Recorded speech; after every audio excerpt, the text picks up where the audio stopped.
Costing of hospitals देखेंगे। इसमें कुछ नया नहीं करना है, जो हमने कॉस्टिंग ऑफ होटल्स में देखा था वैसा ही है कॉस्टिंग ऑफ हॉस्पिटल्स। इसके जो क्वेश्चंस आते हैं बेसिकली वो रूम डे वगैरह के ही आते हैं, इन पेशेंट वगैरह के वही होता है। तो हॉस्पिटल के केस में क्या होता है, आउट पेशेंट्स होते हैं, इन पेशेंट्स होते हैं। आउट पेशेंट मतलब ओपीडी वाले, इन पेशेंट मतलब जो एडमिट रहते हैं, भर्ती होते हैं। मेडिकल सर्विसेज रहती है जैसे एक्सरे, सैनिंग या कैटरिंग, लॉन्ड्री, पावर हाउस। तो इन सब का बिलिंग वगैरह कैसा करना है, तो इसमें यूनिट कैसे रहेगी। जो आउट पेशेंट है तो उसका जो ओपीडी का जो पेशेंट है उसका पैसा कैसा लेते हैं, हम पर पेशेंट लेते हैं। इन पेशेंट जो है, जो एडमिट किया हुआ है, उसका कैसा रहता है, रूम के हिसाब से होता है। तो एक रूम का भाड़ा फिक्स होता है, रेंट फिक्स होता है।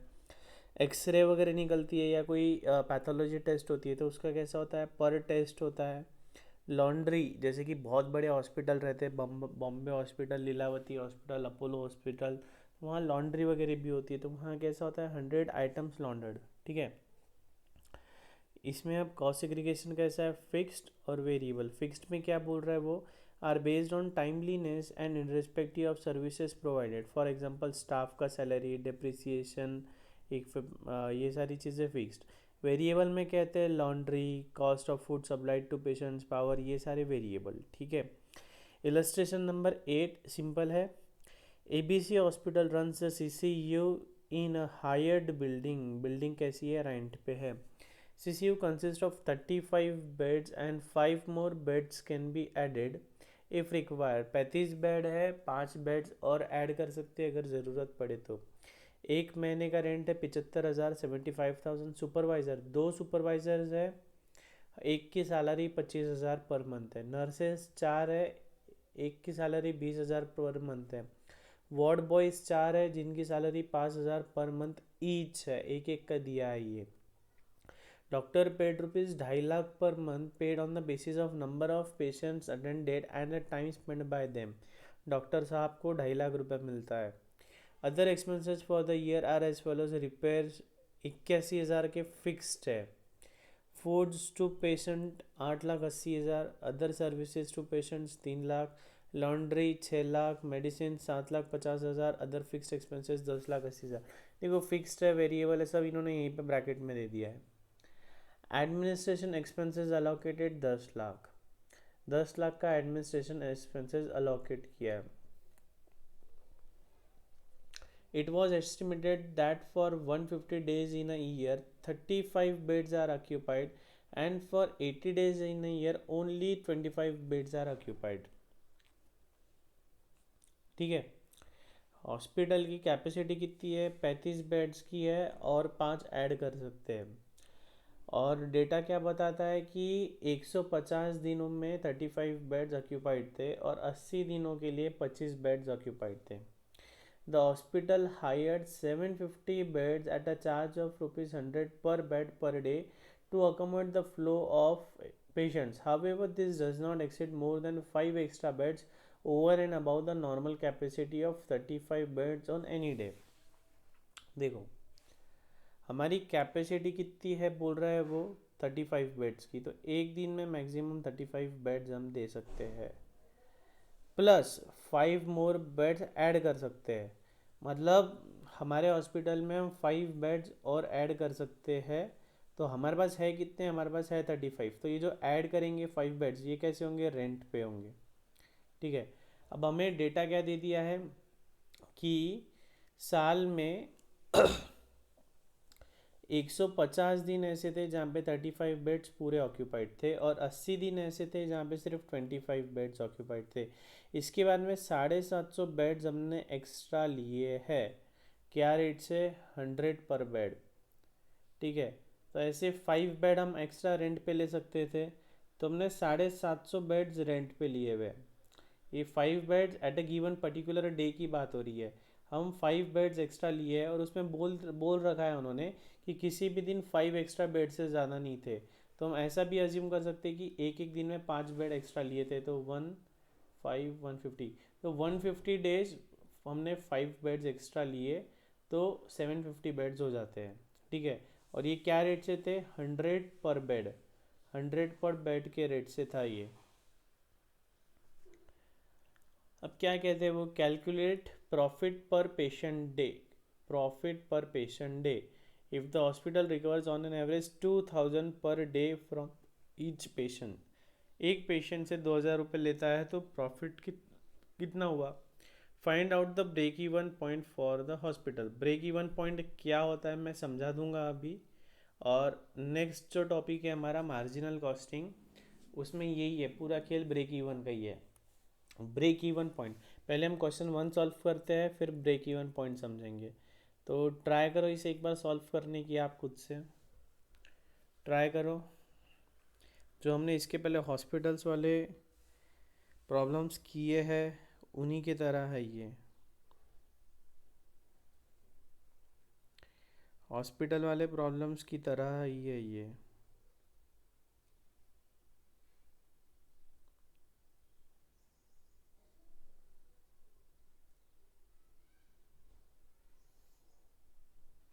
होटल्स वाले प्रॉब्लम की तरह ही है ये। बेड का रेट निकालना है हमें।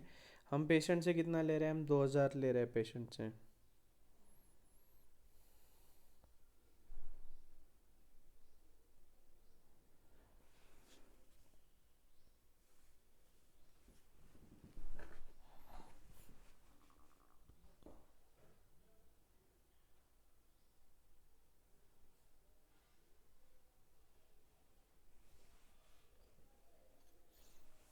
ठीक है, एक बार सॉल्व करते हैं। पहले क्या करेंगे हम, सबसे पहले कितने बेड हमारा, कितना माल बिका, मतलब कितने बेड्स ऑक्यूपाइड थे हमारे, वो देख लेंगे। हमारे कितने बेड्स ऑक्यूपाइड थे वो देख लेंगे। Calculation of number of patient days, calculation of number of patient dates. ठीक है, हमारे पास कितने 35 बेड्स थे। कितने दिन के लिए थे 35 बेड्स हमारे ऑक्यूपाइड, 150 डेज के लिए। कितने 150 डेज के लिए, तो इक्वल्स टू कितना आ जाता है, कैलकुलेटर लो, 5250। बाद में 25 बेड्स हमारे गए हुए थे। 25 बेड्स कितने दिन में, 80 डेज के लिए 25, तो 2500, 200, 2000 बेड्स हो गए। इसके बाद में वो कहता है कि एक्स्ट्रा बेड्स भी लगे थे हमें, एक्स्ट्रा बेड्स, एक्स्ट्रा बेड्स कितने लगे थे, 750 एक्स्ट्रा बेड्स लगे थे। तो कुल मिला के हमारा कितना हो गया, टोटल 8000। टोटल बेड्स हमारे कितने बिके हैं, 8000 बेड्स पर डे, सॉरी पर पेशेंट डे। ठीक है, 8000 बेड्स का हमारा सेल हुआ। अब ये 8000 रुपये हमें पैसा कितना मिला, एट द रेट ऑफ 2000 पर bed, at the rate of 2000 पर बेड। ठीक है, तो अब हम निकालेंगे statement showing calculations, statement showing calculation of profit, statement showing calculation of profit. तो इनकम, इनकम कितनी हुई हमारी, 8000 beds into ₹2000, 8000 patient days into ₹2000, कितना हो गया वो, 1,60,00,000, 1,60,00,000। ठीक है, अब उसके बाद में हमको क्या करना है, वेरिएबल कॉस्ट, उसके बाद में वेरिएबल कॉस्ट। ठीक है, आपको लिखना है, मैं सिर्फ कैलकुलेटर पे टोटल कर रहा हूँ, आपको लिखना है मैं सिर्फ कैलकुलेटर पे टोटल कर रहा हूँ। तो सबसे पहले क्या आ जाएगा वेरिएबल कॉस्ट में, देखो डॉक्टर की फ़ीस ले लो। डॉक्टर की fees 2.5 lakh per month, paid on the basis of number of patient बोला है, इसलिए मैं इसको वेरिएबल कॉस्ट में ले रहा हूँ। उसके बाद में देखो food to patient variable cost बोला है, कैलकुलेटर पे टोटल करते जाओ आप। ये 2.5 लाख पर मंथ है तो इंटू 12 करना है, 2.5 लाख पर मंथ है तो इंटू 12, प्लस ये ले लो 8,80,000, plus other services to patient add करो। ठीक है, प्लस लॉन्ड्री चार्जेस ऐड करो, प्लस मेडिसिन ऐड करो, वेरिएबल है तो। ठीक है, प्लस और क्या दिख रहा है वेरिएबल, ये है ना सर, ये हमने 750 बेड लिए 100 रुपीज़ के हिसाब से, तो 750 इंटू 100, वो ऐड करो, वो ऐड करो। तो ये सारी चीज़ें आपको यहाँ लिखनी है, ये ऐसे लिखनी है आपको यहाँ पे, डॉक्टर्स फीस, फूड, लॉन्ड्री, ऐसा एक एक करके लिखना है। तो अभी जो हमने टोटल किया उसका टोटल कितना आ रहा है, टोटल जो कैलकुलेटर पे हमने सारी वेरिएबल कॉस्ट ऐड की तो कितना आ रहा है वो 56,05,000, 56,05,000। ठीक है, तो हमने पहले ही देखा था सेल्स, ये इनकम मतलब क्या है, हमारा सेल्स है, सेल्स माइनस वेरिएबल कॉस्ट क्या होता है, कंट्रीब्यूशन। तो therefore contribution sales minus variable cost कितना आ रहा है, 1,60,00,000 माइनस 56,05,000, तो ये आ रहा है 4,05,000। कितना आ रहा है, नहीं गलत हो गया मेरा, 1,60,00,000 माइनस 56,05,000, 1,03,95,000। कितना आ रहा है, 1,03,95,000, 1,03,95,000।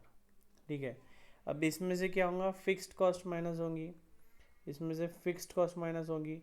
तो आओ देखते हैं फिक्स्ड कॉस्ट कौन सी है।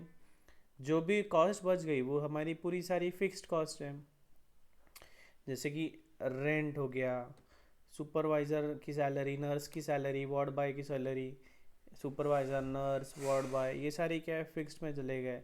रिपेयर्स को फिक्स्ड बोला है उन्होंने, अदर फिक्स्ड एक्सपेंसेस बोल दिया है। ठीक है, बाद में एडमिनिस्ट्रेशन एक्सपेंसेस अलोकेटेड, तो ये भी फिक्स्ड में ले लो 10,00,000। ठीक है, तो टोटल फिक्स्ड कॉस्ट कितनी आ रही है आपकी, कैलकुलेटर पे कैलकुलेट करके बताओ। 48,61,000 कितनी आ रही है, 48,61,000। ठीक है, तो नेट प्रॉफिट कितना आ गया, प्रॉफिट कितना आ गया है आपका, 55,34,000, 55,34,000। वीडियो रिवाइंड करके फिर से देखना है नहीं समझा तो, और वैसे ये काफ़ी सिंपल है, इसमें समझने लायक कुछ भी नहीं था। अब हमें निकालना है कंट्रीब्यूशन पर डे, क्वेश्चन क्या बोलता है, कंट्रीब्यूशन पर डे निकालो, contribution per day. Profit per patient day निकालना था तो एक ही बात हो गया, टोटल कंट्रीब्यूशन कितना है, टोटल कंट्रीब्यूशन, टोटल कंट्रीब्यूशन आ रहा है हमारा 1,03,95,000। ठीक है, टोटल पेशेंट डेज कितने आ रहे हैं, total patient days, total patient days आ रहा है हमारा 8,000। Therefore contribution per patient day कितना आ गया, कंट्रीब्यूशन पर पेशेंट डे कितना आ गया, A divide by B, A divide by B कर लो, जो आ गया आंसर आ गया। अब सेकेंड क्वेश्चन में उसने बोला ब्रेक इवन पॉइंट। ठीक है, ब्रेक इवन पॉइंट, तो सुन लेना है ब्रेक इवन पॉइंट क्या होता है। ब्रेक इवन पॉइंट एक ऐसा पॉइंट होता है जहाँ पे हमें प्रॉफिट भी नहीं होता है, लॉस भी नहीं होता है। क्या होता है वो, ब्रेक इवन पॉइंट एक ऐसा पॉइंट होता है जहाँ पे हमें प्रॉफिट भी नहीं होता है, लॉस भी नहीं होता है। मतलब इतना अगर हमारा सेल हुआ तो हमें 1 रुपये का प्रॉफिट भी नहीं होगा और 1 रुपये का लॉस भी नहीं होगा, एकदम टंचो टंच, जितना कॉस्ट लगा है उतना हमारा इनकम हो जाएगा, जितना हमारा कॉस्ट लगा है उतना इनकम हो जाएगा। तो ब्रेक इवन पॉइंट पे क्या होता है, नो प्रॉफिट नो गेन वाला सिचुएशन है। तो ब्रेक इवन पॉइंट का फॉर्मूला लिख लो, अगले टॉपिक में एक्सप्लेनेशन है इस पे, पूरा ब्रेक इवन पॉइंट पे ही खेल है। Fixed cost upon contribution per unit, contribution per unit है फॉर्मूला, लेकिन हमारे केस में क्या है, पर यूनिट, यूनिट कौन सा है हमारा, पेशेंट डे, तो इसलिए कंट्रीब्यूशन अपॉन पर पेशेंट डे। फॉर्मूला है fixed cost upon contribution per unit, लेकिन हमारे पास है कंट्रीब्यूशन पर यूनिट और हमारा यूनिट कौन सा है, पेशेंट डे, इसलिए वैसा किया। फिक्स्ड कॉस्ट हमारी अलग से आई हुई है 48,61,000 डिवाइड बाय 1,2,993.375, ये जो यहाँ पे आएगा 1,299.375। ठीक है, तो हमारा निकल गया 3,3741 पेशेंट डेज। 3741 patient days. तो अगर हमारे साल में 3741 बेड्स जाते हैं, 3741 बेड्स अगर जाते हैं तो हमारा कुछ भी प्रॉफिट नहीं होगा और कुछ भी लॉस नहीं होगा। हमारा नो प्रॉफिट नो लॉस वाला सिचुएशन आ जाएगा। ठीक है, कर लो कॉपी। सिंपल था एकदम, एकदम सिंपल है।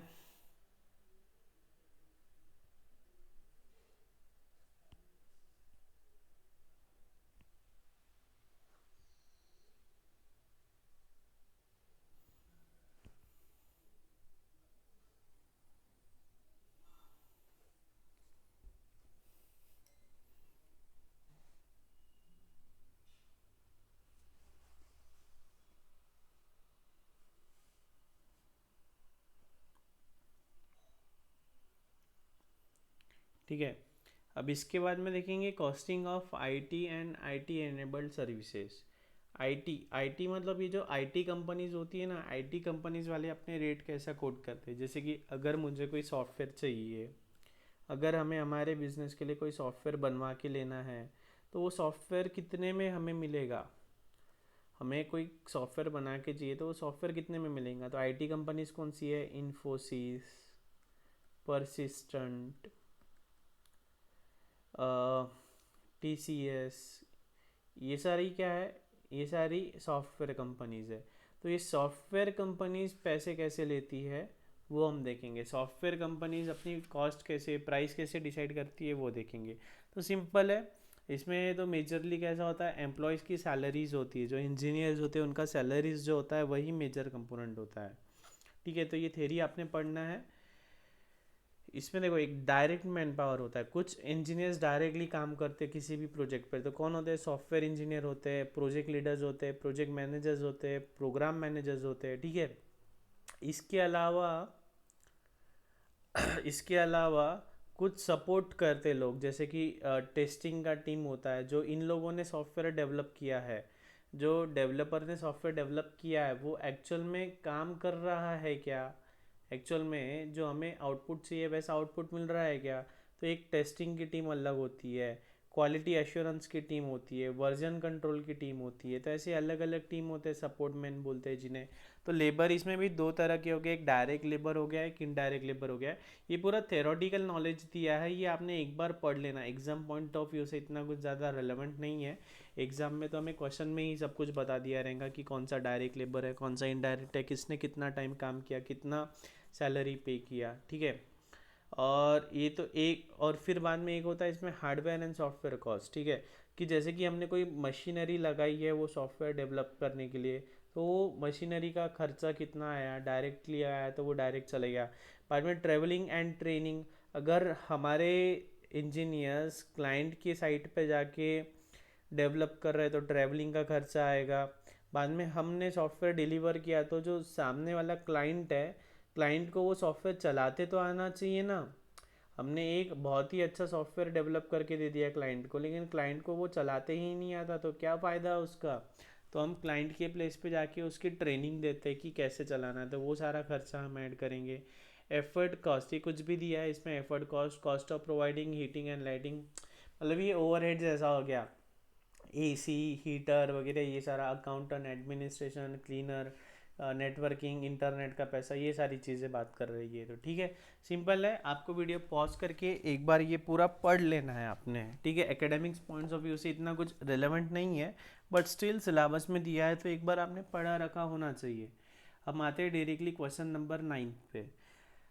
Following are the data pertaining to the Infotech Private Limited for the year 2018 and 2019. Salary to the software engineers. हमने 15 लाख की सैलरी दी, कितने हैं ये पहले हाईलाइट कर लेना है। क्वेश्चन पेपर में हमने ऐसे बॉक्स या ऐसा लाइन मार लेना है। क्यों, हम समझते एक ही है क्या, 5 है वो। Project leaders 2, 9 lakh. Salary to project managers 6 lakh. Repair maintenance 3 lakh. Admin overhead 12 lakh. The company executes a project XYZ. The details of the same are as follows. Company ने एक प्रोजेक्ट लिया था XYZ नाम का, उसका डिटेल दे दिया है। 6 महीने तक के ये प्रोजेक्ट चला, तो मतलब देखो इसमें कोई फिक्स्ड कॉस्ट दिख रही होगी जो टाइम बेसिस पे है, तो वो उसको डिवाइड बाय 12 इंटू 6 इस प्रोजेक्ट पे डाल देंगे। One project leader and 3 software engineers were involve for the entire duration of the project. देखो ये जो डेटा है ये हमारी पूरी कंपनी का डेटा है, ये कंपनी का डेटा है इस साल के लिए।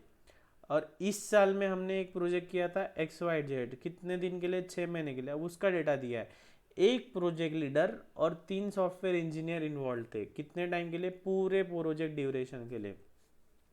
Whereas project manager spends 2 months effort during the execution of the project। तो देखो जो कितने प्रोजेक्ट, देखो हमारे कंपनी में 2 प्रोजेक्ट लीडर थे, तो इसमें से एक प्रोजेक्ट लीडर XYZ पे था, कितने टाइम के लिए, पूरे टाइम के लिए। पूरा टाइम मतलब 6 मंथ्स का प्रोजेक्ट था, तो पूरा 6 मंथ्स था वो। इसके अलावा 3 सॉफ्टवेयर इंजीनियर्स है कितने, टोटल 5 है, लेकिन 5 में से 3 कहाँ थे, XYZ पे लगे थे, कितने टाइम के लिए, पूरे टाइम के लिए, मतलब 6 महीने के लिए। और इसके अलावा एक प्रोजेक्ट मैनेजर XYZ पे था, कितने टाइम के लिए, 2 मंथ्स के लिए। ठीक है, आई बात ध्यान में, यस। ट्रैवल एक्सपेंसेस दिया 187,500। 2 लैपटॉप्स वर परचेज, देखो हार्डवेयर पड़ा था ना ऊपर, तो हमने 2 हार्डवेयर खरीदे, कितने में, 50,000 ईच। और इसका लाइफ समझ रहे 2 साल, 50,000 के 2 लैपटॉप खरीदे अपन ने, और उसका लाइफ है 2 साल। हमारा प्रोजेक्ट चला है सिर्फ 6 महीने के लिए, तो 50,000 का जो खर्चा है वो 2 साल के लिए है, उसको डिवाइड कर देंगे हम, हमारे प्रोजेक्ट पे कितना आ रहा है, 12,500। ठीक है। Prepare the project cost sheet, project की कॉस्ट शीट निकालना है। मेरा कुछ भी काम नहीं है इसमें, बहुत ज़्यादा, हद से ज़्यादा सिंपल सवाल दे दिया उन्होंने, ये हद से ज़्यादा सिंपल सवाल दे दिया उन्होंने।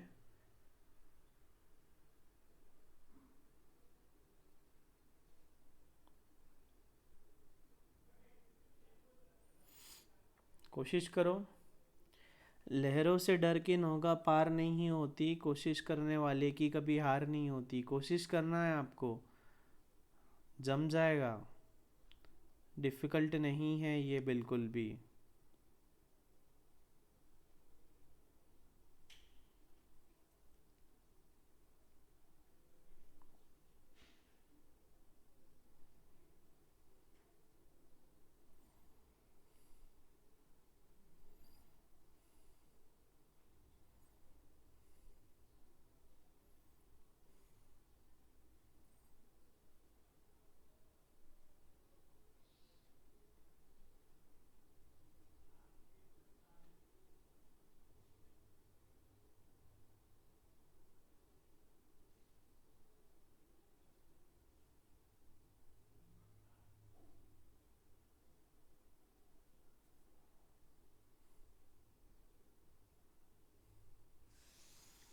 ठीक है, ट्राई करते हैं हम क्या करते हैं, पहले इन सब की सैलरी पर मंथ निकाल लेते। Calculation of salaries per month, हर महीने की इनकी सैलरीज कितनी हो रही है हम वो निकाल लेते हैं पहले। ठीक है, तो पहले कौन है, सॉफ्टवेयर इंजीनियर है। कौन है, सॉफ्टवेयर इंजीनियर। सॉफ्टवेयर इंजीनियर को टोटल कितना पे कर रहे हैं हम, 15 लाख। कितना पे कर रहे हैं, 15 लाख टोटल पर एनम, कितना जा रहा है, 15 लाख। तो ये पर पर्सन कितना हो गया, पर पर्सन कितना हो गया, ये 5 है, तो 15 लाख को 5 से डिवाइड कर देंगे तो 3 लाख हो जाएगा। ठीक है, और फिर ये पर मंथ कितना हो जाएगा, इसको 12 से डिवाइड कर देंगे तो पर मंथ आ जाएगा। समझा गया, सॉफ्टवेयर का इंजीनियर का सैलरी 15 लाख दिया है, लेकिन कितने सॉफ्टवेयर इंजीनियर है, 5 सॉफ्टवेयर इंजीनियर है, तो एक सॉफ्टवेयर इंजीनियर का कितना, 3 लाख। ये कितना है, साल भर का है, तो एक महीने का कितना। ठीक है, उसी तरह प्रोजेक्ट लीडर का निकालना है, उसी तरह प्रोजेक्ट मैनेजर का निकालना है। निकालो फटाफट, फटाफट करो कैलकुलेट,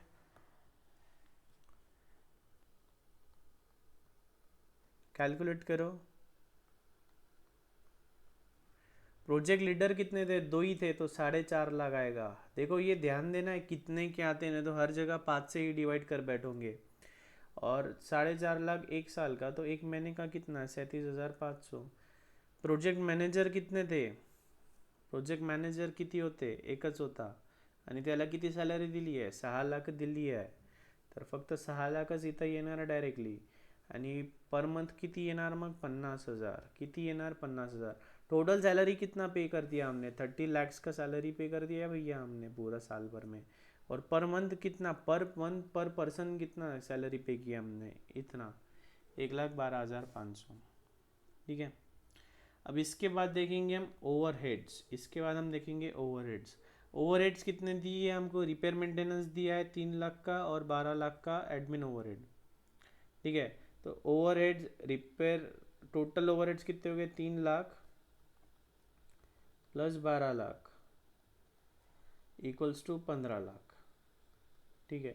अभी जो 15 लाख हुए ये पूरे साल भर के हो गए, पर एनम हो गए. अब हमें तो हमारे प्रोजेक्ट का निकालना है XYZ. ठीक है. हमें हमारे प्रोजेक्ट का निकालना है, तो कैसे निकालते हैं इसको? कोई भी एक बेसिस लेके कर देंगे. तो थर्ड स्टेप में देखेंगे हम calculation of overhead absorption rate. Calculation of overhead absorption rate. ठीक है. तो हम क्या करते हैं? वेजेस के बेसिस पे, सैलरी के बेसिस पे निकाल लेते हैं. सैलरी कितनी है? 30 लाख.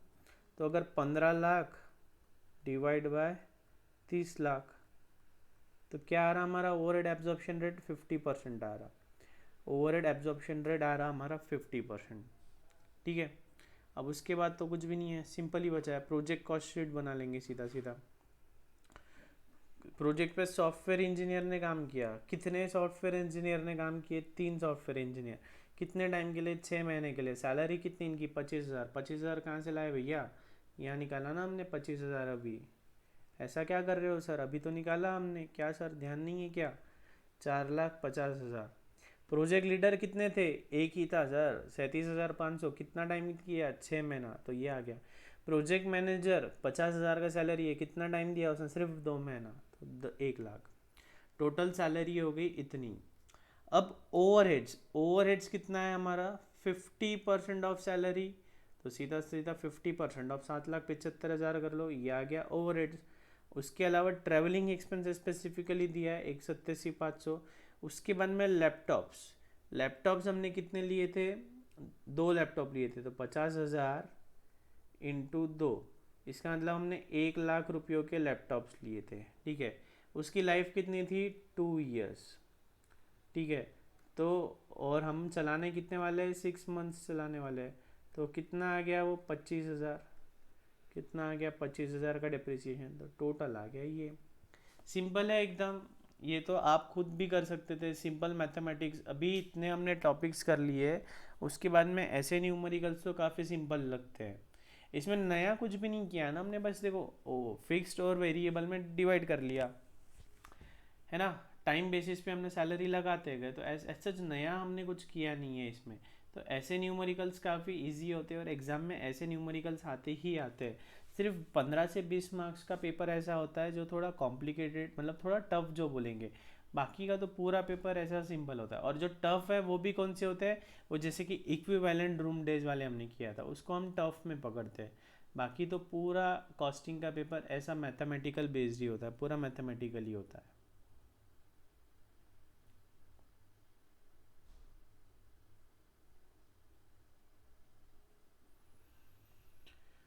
तुम बिन बताए मुझे ले चल कहीं, जहाँ तू मुस्कुराए मेरी